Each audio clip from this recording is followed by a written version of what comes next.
Today's topic is courage as a spiritual practice, and I will begin with a chant.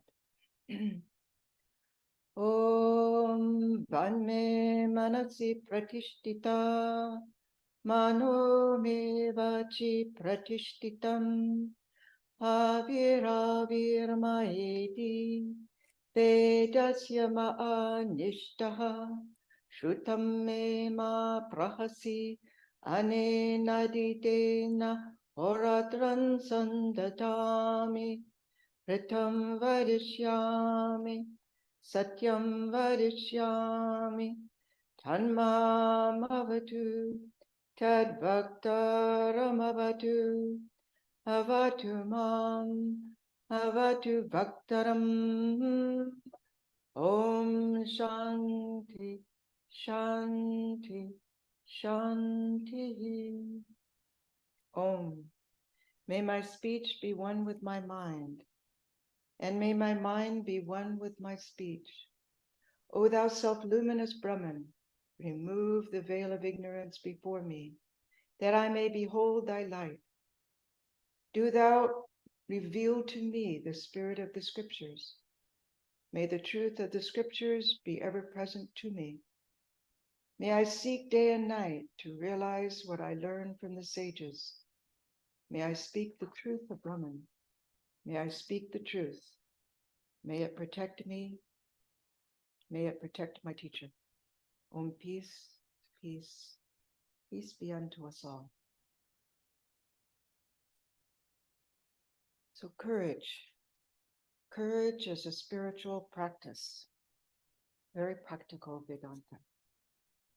So let's begin by asking, what is courage? Is courage the same as strength? If not, what is the difference? Theodore Roosevelt, who was the 26th president of the United States, once observed, courage, he said, is not about having the strength to go on. It's going on when you don't have the strength. That type of courage, going on when you don't have the strength, is called resolve. And in spiritual life, resolve is generated within an spiritual aspirant by two things: aspiration and faith. Faith in Yoga Vedanta doesn't mean blind credulity or unthinking acceptance. No.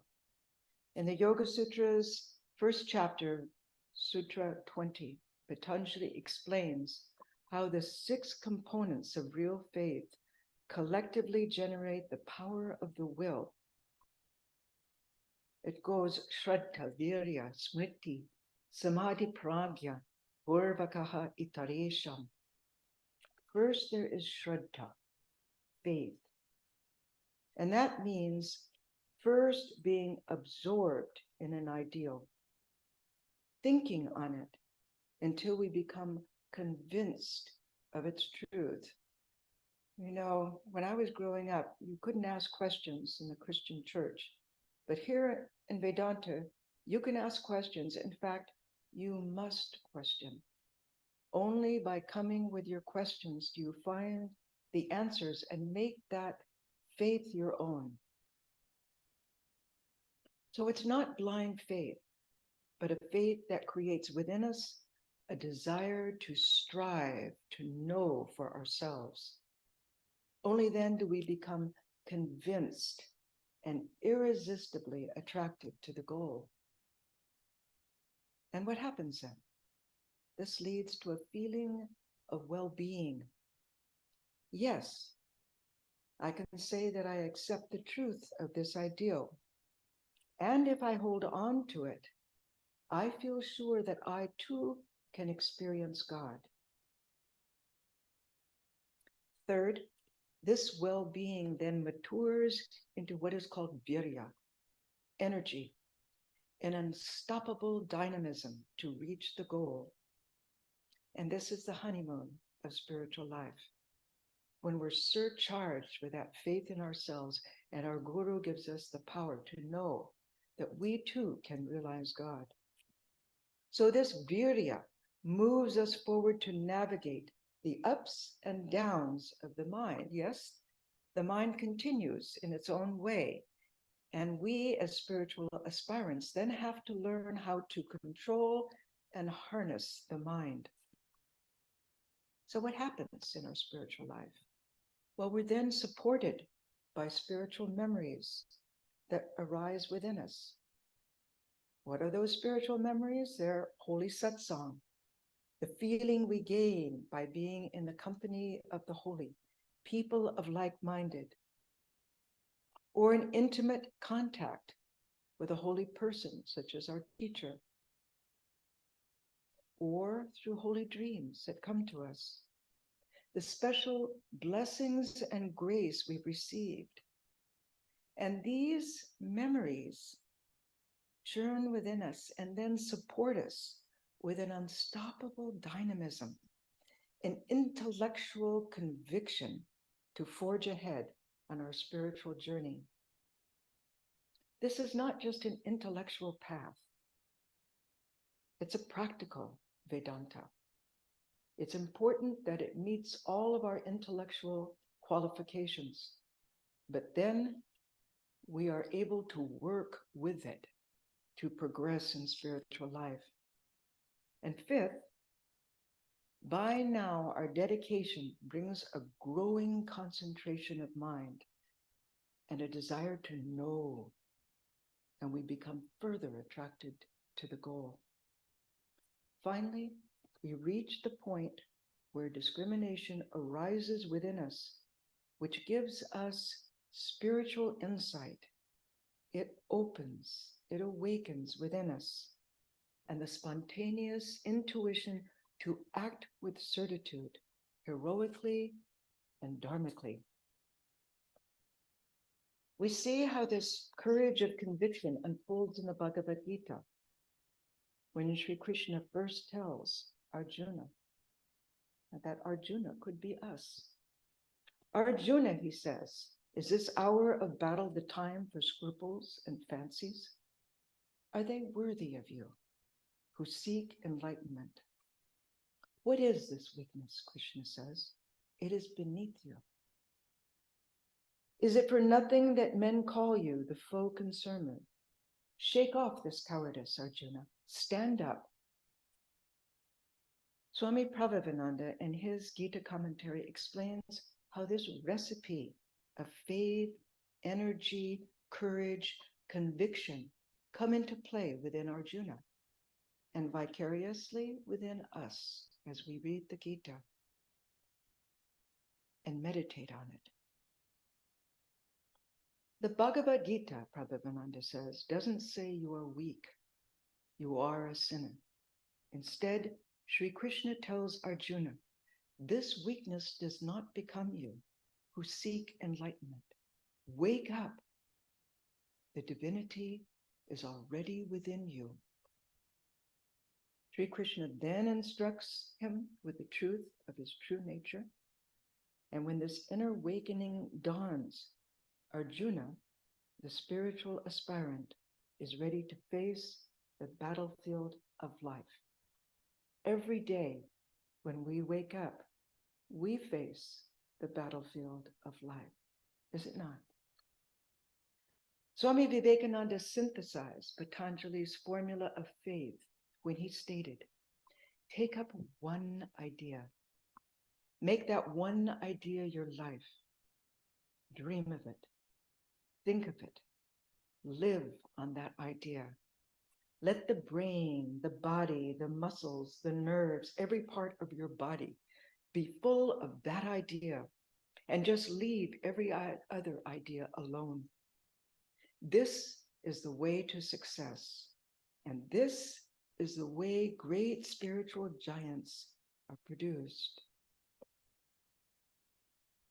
After Sri Ramakrishna's passing, Swami Trigunatita, who one of the direct disciples, monastic disciples of Sri Ramakrishna, he was sent to San Francisco, the Vedanta Center there, one of the two Vedanta centers in America that Swami Vivekananda established.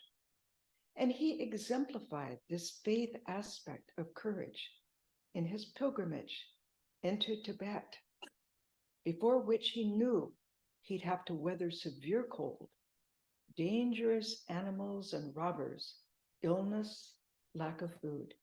But he said, at the very sight of the Himalayas, the idea of the perilous journey which I was going to undertake rushed into my mind and filled my heart with a heroic, adventurous spirit, which induced me to give up the idea of hiring or taking the help of a pony or a dundee, and stimulated me to march on foot.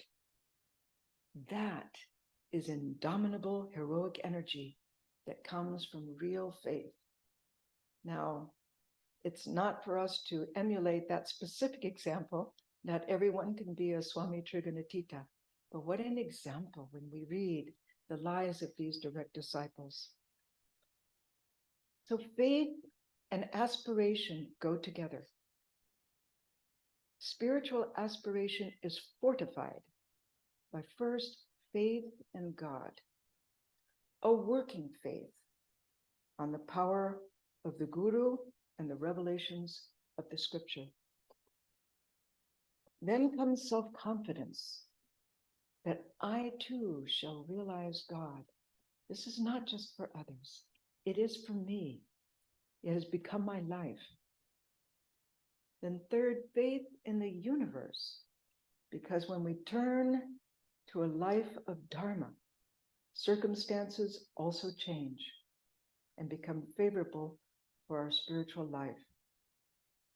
Even those situations which seem like tremendous obstacles or sorrows can turn our spiritual life in a very direct path to God if we let it act on us.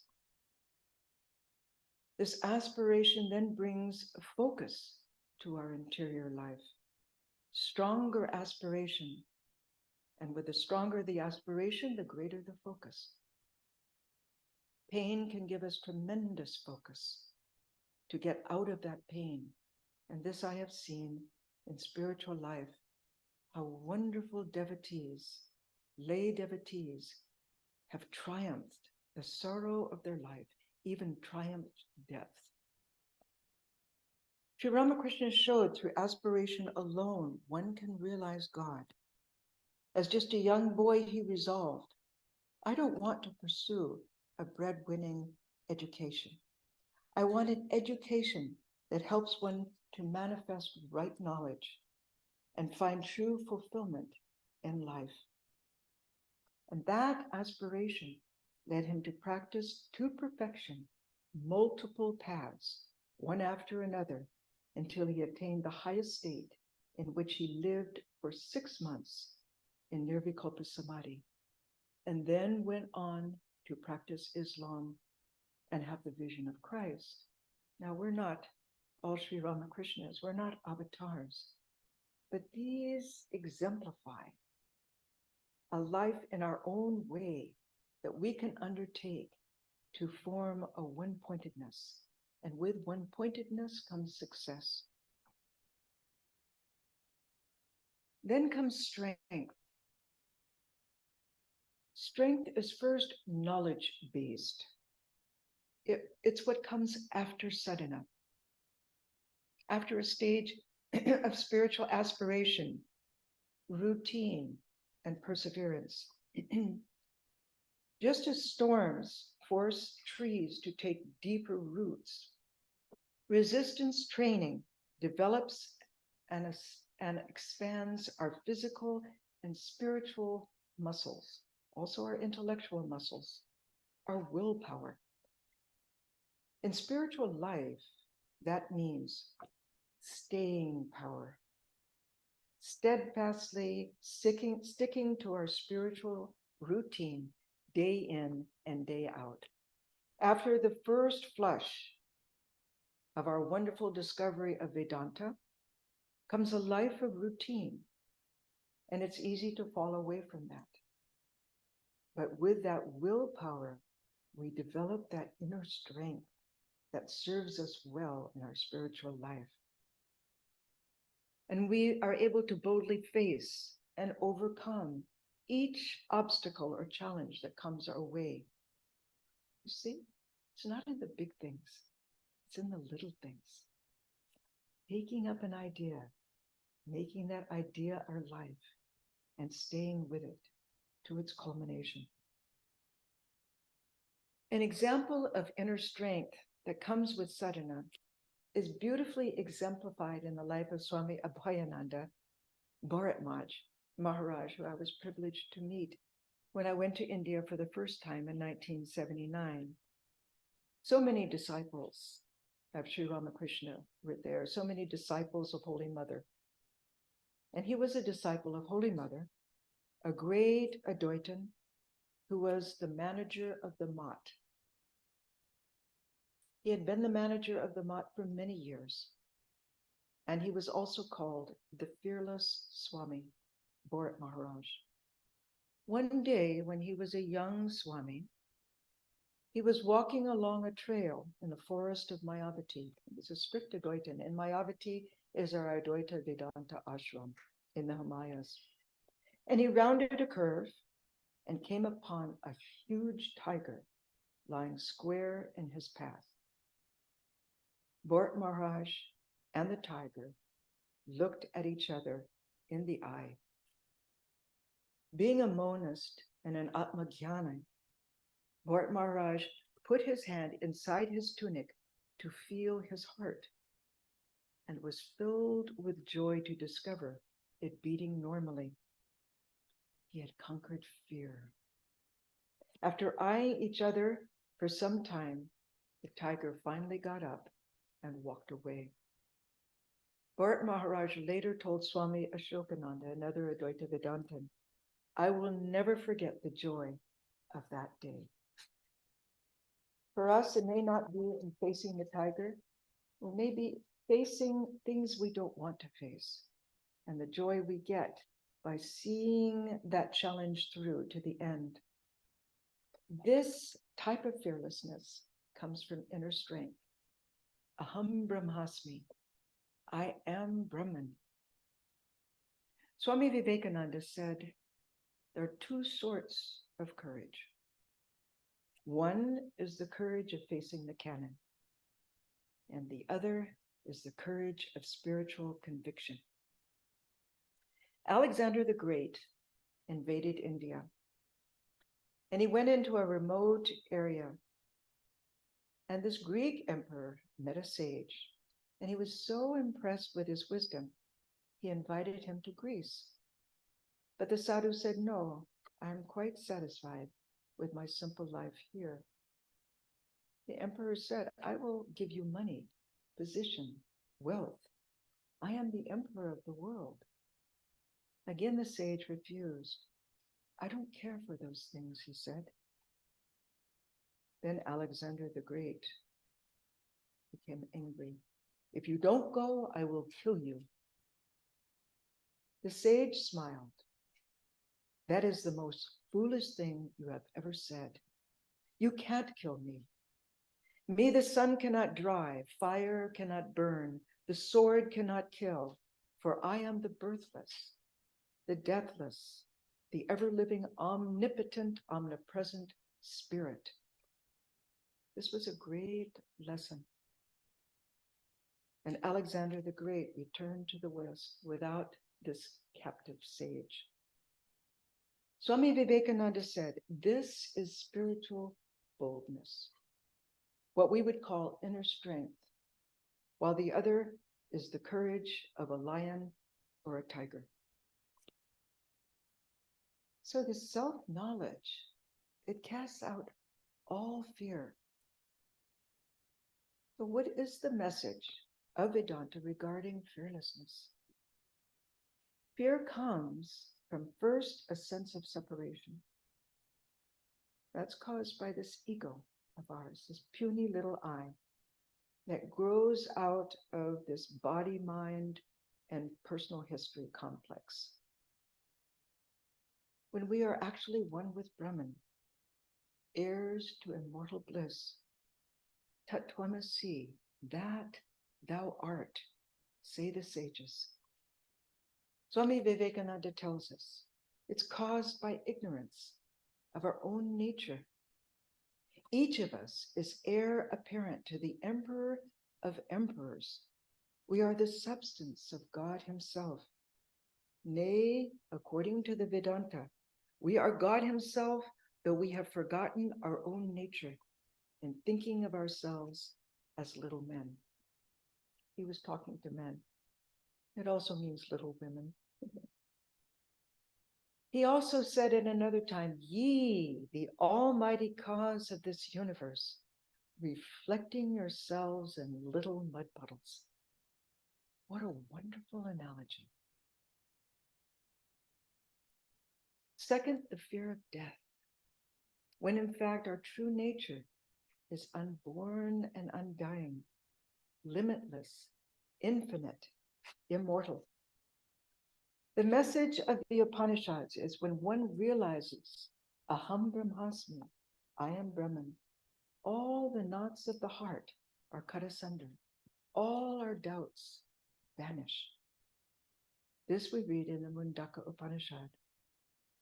Vivekananda tells us fearlessness is not possible as long as we have even a personal God over us. We must be and become God. We must reach the zenith of this path of devotion. He asserts, proclaim the glory of the Atman with the roar of a lion and impart fearlessness unto all beings by saying, arise, awake, and stop not till the goal is reached.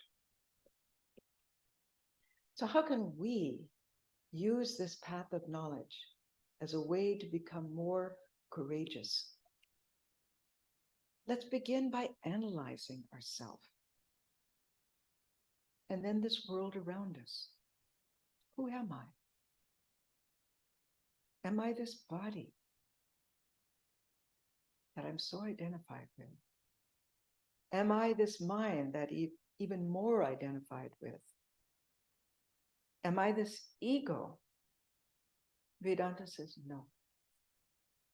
We become aware of the sense of I amness before anything else arises within us. You might say, well, how does that happen? I don't necessarily feel this I amness. It's the first impression you have when you awake in the morning. I am. And then we start identifying ourselves with everything around us, with our family, our friends, what we have to do. But it's that first impression. And if we can hold on to that, that gives us strength. If we can try to practice holding on to that. Swami Ashokananda, he was the first one who really spoke to me about this. When I heard him in a talk say, hold on to that fact that I am a spiritual being. I am not simply an embodied being. I am a spiritual being. Let that be your first thought in the morning. And when we hold on to that I amness, that feeling of I am, first I am, and then I am aware that I am. Then we must try to catch a glimpse of that moment, that split second when I intuit, when I feel I am. Allow yourself to savor that moment. That amness is my pure existence, my pure being. What then is the nature of this world? Is it real or apparent? Well, we hear it's apparent, but we still feel it's real. We can exercise our critical reason. We can do this throughout our day. Through logic, analysis, inquiry, we can begin to deconstruct this world and begin to realize it is a dream. This is religion. In the Gita, 2nd chapter, verse 69, Krishna explains this awakened state, this awakened insight.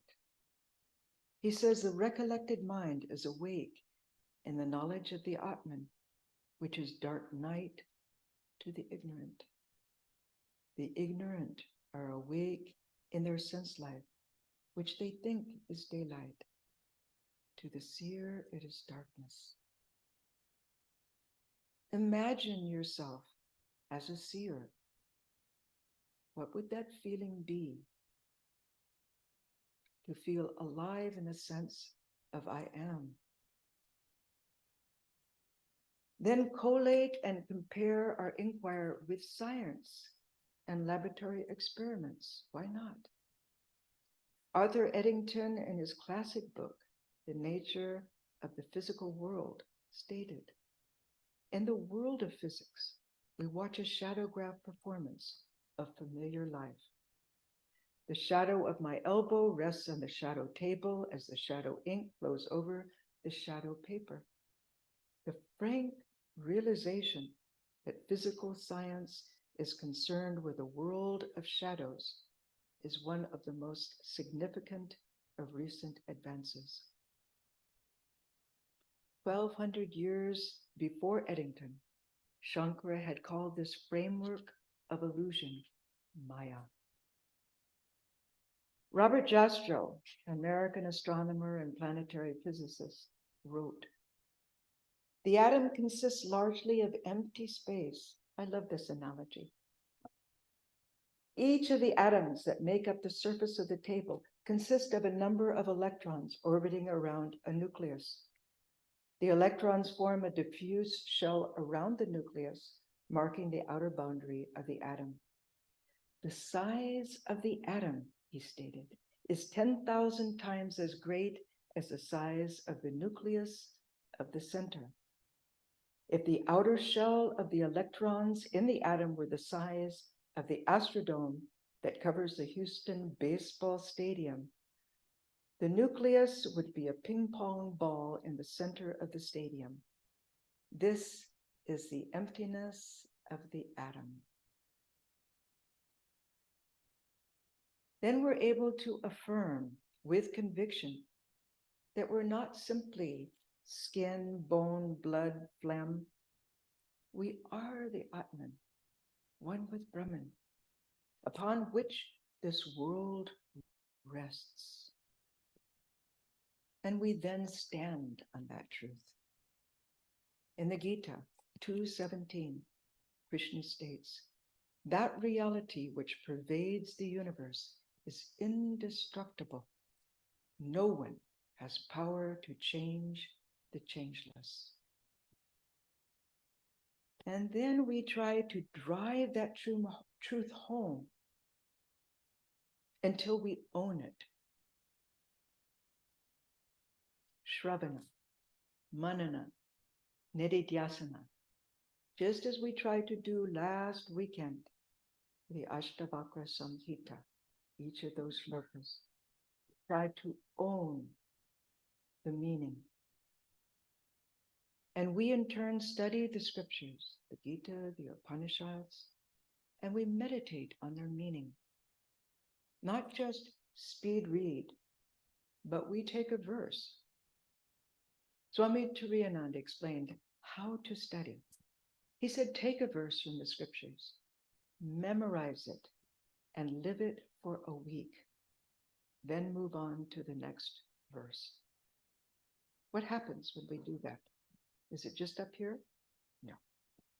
That verse then begins to act on us, mentally and bodily. We've internalized the verse and we take it with us wherever we go, at work, at home, at play, and that verse begins to modify our behavior. And we begin to change. Our character begins to change. In the 2nd chapter of the Gita, we're told to behave as though we're already illumined. What a wonderful truth. What a wonderful practice. So let it, each verse, sink into our thoughts and actions, enter into our blood and bone marrow. Each of us can do this. That's when we own our religion. Not just to accept what we hear from teachers, but we become those verses become our teachers as well. And we take them wherever we go. And this practice shows how teachings, when practiced and assimilated, modify our behaviors and transform our character. You may not see it, but you will be able to compare your reactions to similar situations before you took up these verses, and then during, and then after. You will see a change. Then we affirm the truth. I am immortal. I am immortal. Swami Vivekananda tells us, he alone lives whose life is in the whole universe. The fear of death can only be conquered when man realizes that so long as there is one life in this universe, he is living.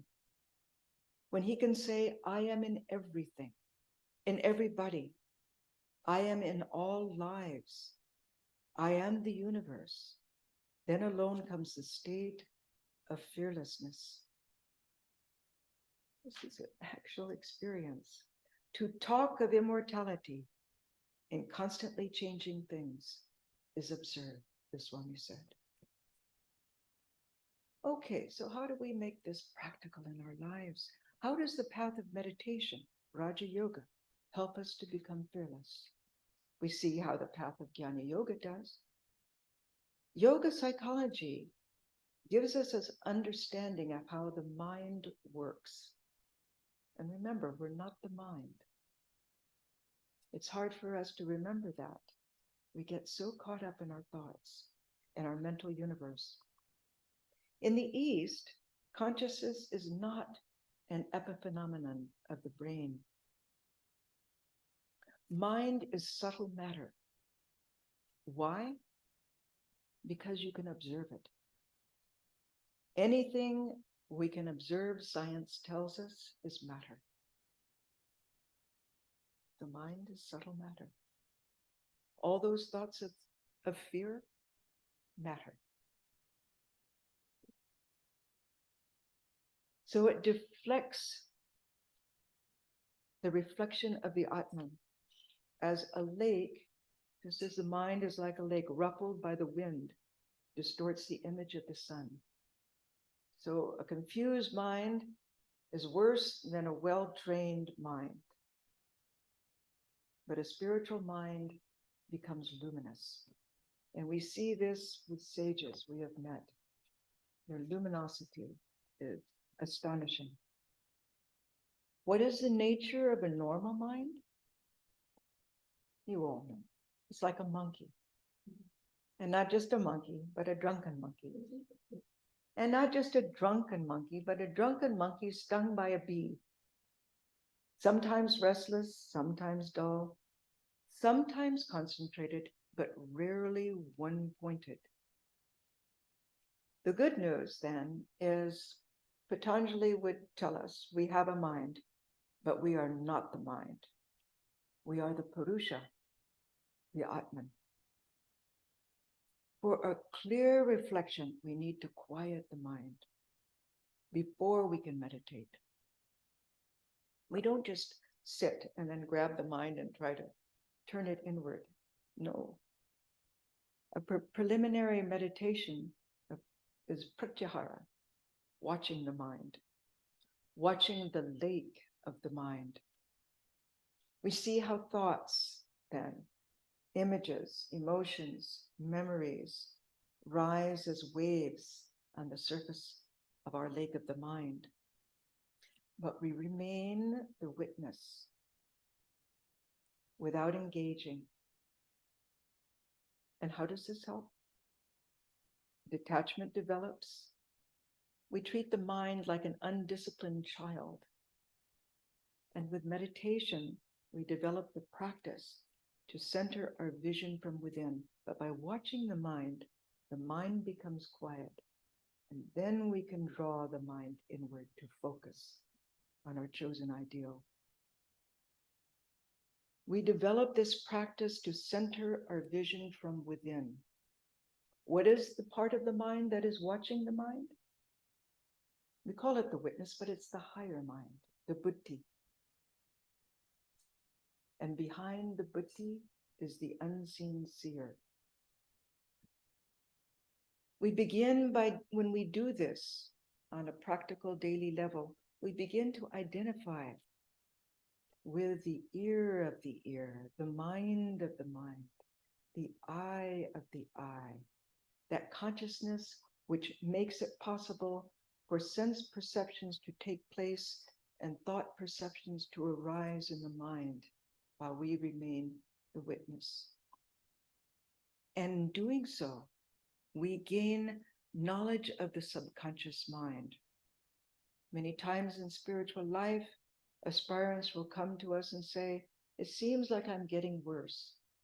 What's actually happening is that the mind is being churned, and we're seeing what is going on in the subconscious mind that is actually fueling our conscious actions. And this is lifetimes. The conscious mind is lifetimes of thoughts, emotions. But when we begin where we are, we begin to take control of this underlying ocean. And we begin to master the mind. And we realize that there is nothing to fear but fear itself. When we analyze the mind, we reflect, why should I allow the mind, subtle matter, to intimidate me by irritating, fearful thoughts? We can catch ourselves and we can calm ourselves. We can tell the mind, not now, not now. Just like we tell our little children, not now. We become aware then of what triggers our fears, and we're able to avoid those triggers. How? By counter thoughts. I am the Atman. I am the lion of Vedanta. See? Pouring all of those positive thoughts into our mind. Or my chosen ideal seated within is there within me and will protect me. We develop this art of counter thoughts. With fear, the counter thoughts of strength or compassion. The value of meditation is immense. With practice, we develop concentration to unfold this divinity within, and we begin to see the divinity without. It's not just me that's divine. No, that same divinity is within each one, and that is a practice in itself, trying to superimpose one's own chosen ideal or the self upon others when interacting. And in that way, we lose a sense of separation. Interconnectedness within us grows into a feeling of unity. The sense of I becomes we. It extends beyond family, friends, to all of humanity, and it includes the animal and plant kingdom. Some meditations, the Aham Graha, expand the I to merge with the universal self. And in these meditations, we wonder, where then is fear? Other meditations are based on compassion for all, including one's enemies. And in this way, we build an inner strength and a strong nervous system to become established in fearlessness. Swami Vivekananda's meditation on strength is one such meditation. He had Western students at Camp Taylor in Northern California, and he took them into the redwoods. And just as the ancient forest dwellers chose the elements of nature to expand the mind and heart, he said to his students, one night, full moon overhead, You may meditate on whatever you wish, but I shall meditate on the heart of a lion that gives strength. So let us try this meditation by sitting straight, feet firmly planted on the floor, hands held loosely, and close our eyes and begin with 3 deep breaths. Breathing in purity and strength and expelling all impure, low, mundane thoughts.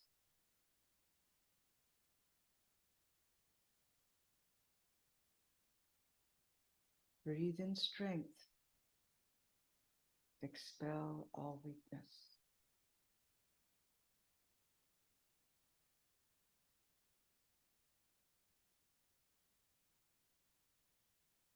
Picture the lion in the heart. The heart is the center of our sense of identity, the center of our being.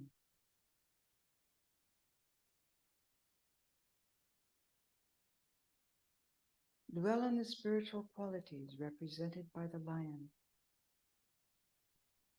It radiates strength, fearlessness, majesty, mastery, freedom. The lion is the creature of the savannah. It has no enemies. Therefore, it fears no one. It knows that it is a match for all circumstances.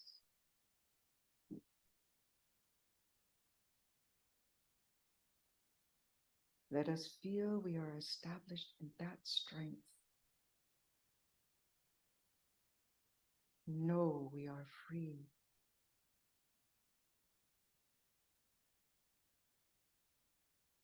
Strength blazes from the eyes of the lion. It illumines our heart. It courses outward into the thought channels of our mind, into our veins, the sinews of our arms, hands, and feet. Our body is filled with strength. Our mind is established in strength.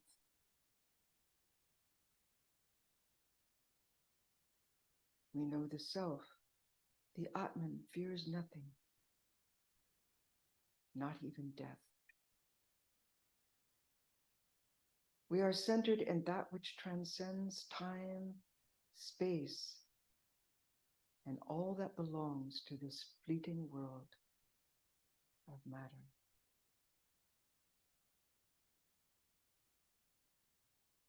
Om Shanti, Shanti, Shanti. So how to act skillfully and courageously? How can Karma Yoga help us to overcome the fears of the small ego self? There are 2 types of courage: the courage of facing the canon and the courage of spiritual conviction.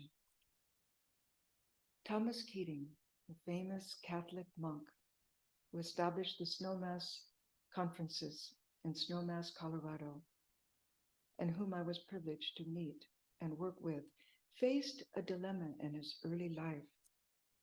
He came from a wealthy family, but he was filled with dispassion and wished to join the monastery. But whether to join the monastery or the draft during World War II, that was the problem facing him.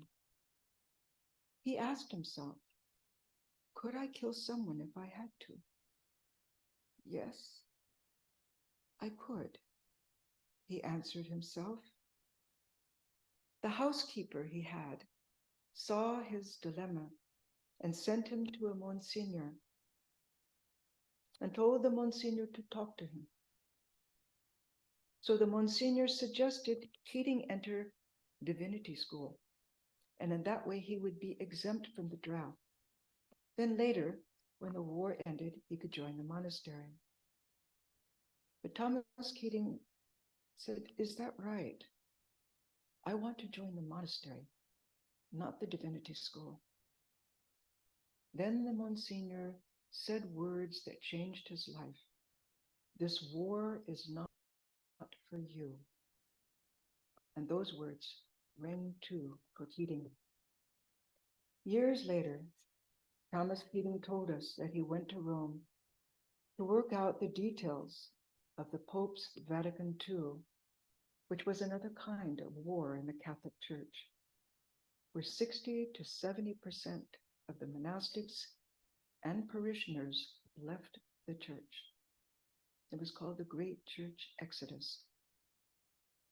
And as Father Tom walked through Anzio graveyard, and he saw the gravestones of American soldiers who had fought and died, who were his age, he suddenly felt an inner joy, as though their collective spirits were like a heavenly host that were completely surrounding him. Everything fell into perspective. Yes, there are two types of courage: the courage of facing the canon and the courage of spiritual conviction. Each brings dharmic consequences, no matter what their outcome. Swami Vivekananda tells us, those moments alone we live when our lives are in the universe, in others, and living this little life is death, simply death. And that is why the fear of death comes. The fear of death can only be conquered when man realizes that so long as there is one life in this universe, he is living. When he can say, I am in everything and everybody, I am in all lives, I am the universe, then alone comes the state of fearlessness. Years ago, newspapers in this country were blazoned with headlines and photos of a plane that landed in the Hudson River in the winter. I was just a young nun then. Passengers escaped into the water, which was icy cold. There was an anonymous man on the bridge above the river who dove into the water to rescue one passenger, then another, and another, before his head finally went under from hypothermia. That act of greatness, complete self-forgetfulness, is what a mother also experiences when she runs into a busy street traffic to save her child. But this man did it for those whom he did not even know. Such self-sacrifice. What is the role of surrender in karma yoga? And how can it help us to develop more courage? So we're bringing all of the yogas into this courage as a spiritual practice. In the Gita again, Sri Krishna says in chapter 9, verse 22, if a man will worship me and meditate upon me with an undistracted mind, devoting every moment to me, I shall supply all his needs and protect his possessions from loss. When we know that our boss is the Lord, and when we're able to work for him and him alone, our priorities shift inside ourselves. We offer everything to him. We surrender to him and know he will protect. We take everything to him, any problem in the workplace, and know he will guide us how to act in a dharmic way. That is the great comfort and practicality of Bhakti Yoga. This practice of surrender saves us. Suppose our boss asks us to lie. We take this problem to the Lord. Our regular practice of surrender has anchored us. Our mind is calm. With a calm mind, we see the solution right there on the surface. We instinctively know how to act according to time, place, and circumstance. This was Sri Ramakrishna's teaching, the Holy Mother. A very signature teaching in spiritual life. The sage Narada said, I learned this lesson. The greatest remedy for all ills of life, physical or mental, is to surrender the fruits of karmas to the Lord. Karma places us in bondage, but by resigning our karma to the Lord, we are freed. Work which we perform as service to the Lord creates love and devotion in us. This love and this devotion in turn bring wisdom. This is in the Bhagavatam. Where there is freedom, love, and wisdom, how can there be any fear? So how does Karma Yoga help us to work more skillfully in the world? Real Karma Yoga is very difficult to attain. We often say, oh, I'm performing Karma Yoga. Real Karma Yoga is something that is extremely high plane. We should rather say we are trying to practice Karma Yoga. If you've ever seen a sadhu performing real Karma Yoga, it is breathtaking to watch. The workplace is our field of action. When we can truly focus on action as yoga, then we discover precisely how we feel about ourselves and others. Yes, as we're working, our work becomes our teacher. And we see how we feel about our work. We see how much resentment we have. We see how much ego we have. We see how much we want to be noticed in our work. We see all these things when we try to practice Karma Yoga. In Karma Yoga, we try to learn to pay attention to detail, because together details can make or break a great work. One of the biggest impressions I had as a young nun was when we have two pujas in Santa Barbara that go on daily, one in our big temple and one in our little shrine where the work began way back in the 1940s.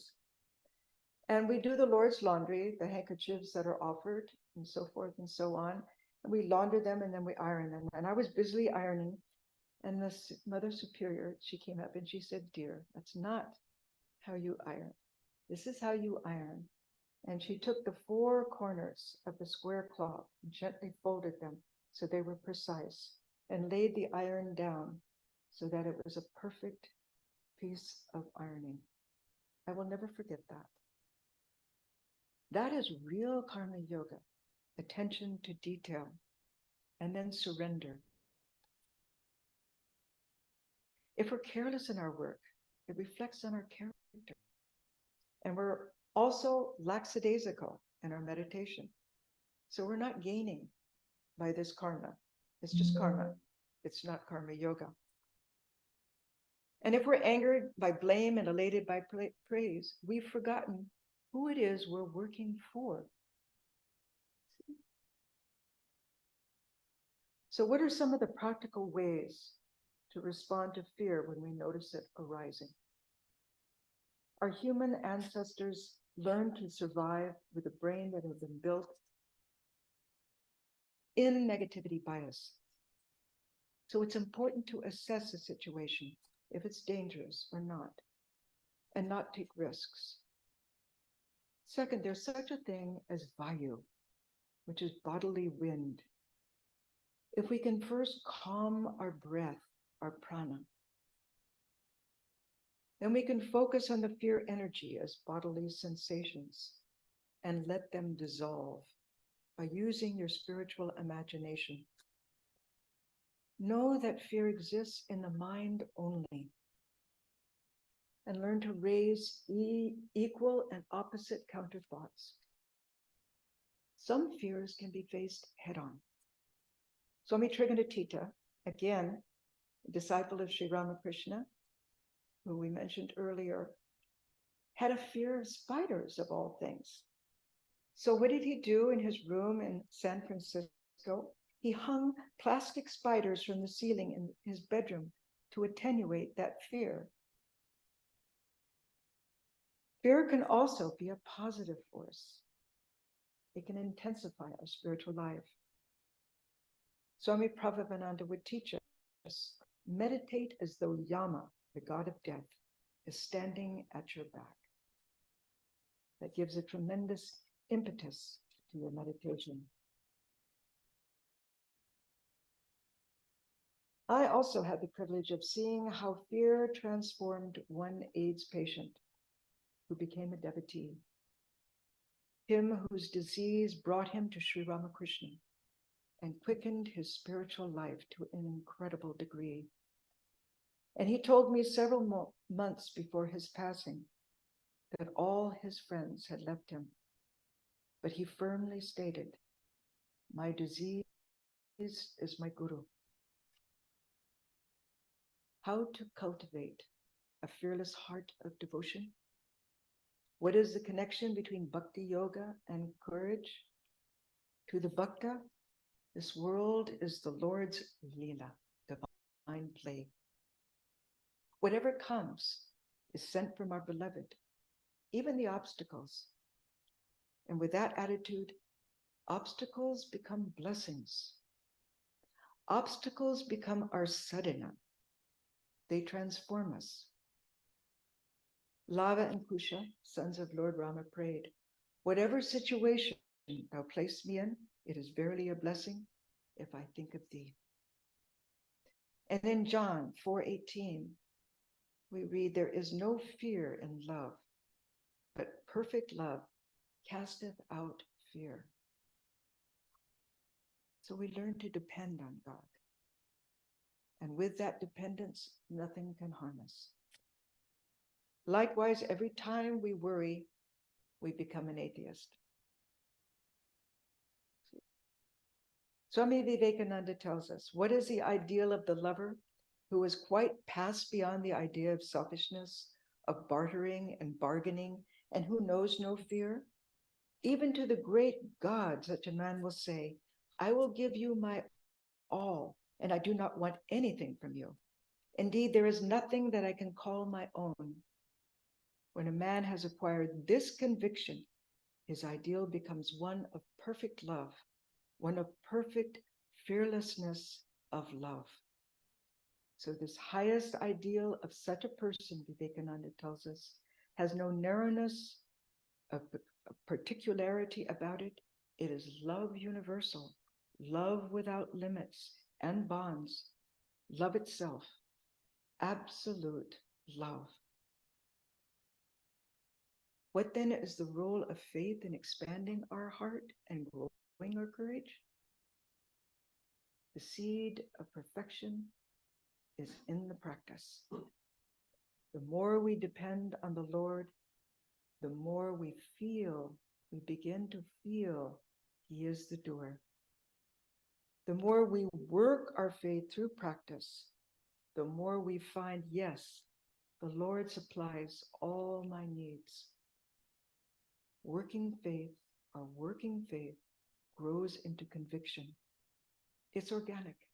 It's an organic process in spiritual life. How can we then open our hearts to the flow of grace, ever present and ever supportive of our highest good? We must learn to develop the practice of counting our blessings, showing gratitude for what we have. There's a wonderful saying, contentment is not in the fulfillment of what we want, but in the realization of what we already have. Contentment is not in the fulfillment of what we want, but in the realization of what we already have. This treasure is already within us. Every time we remember God, that moment is blessed.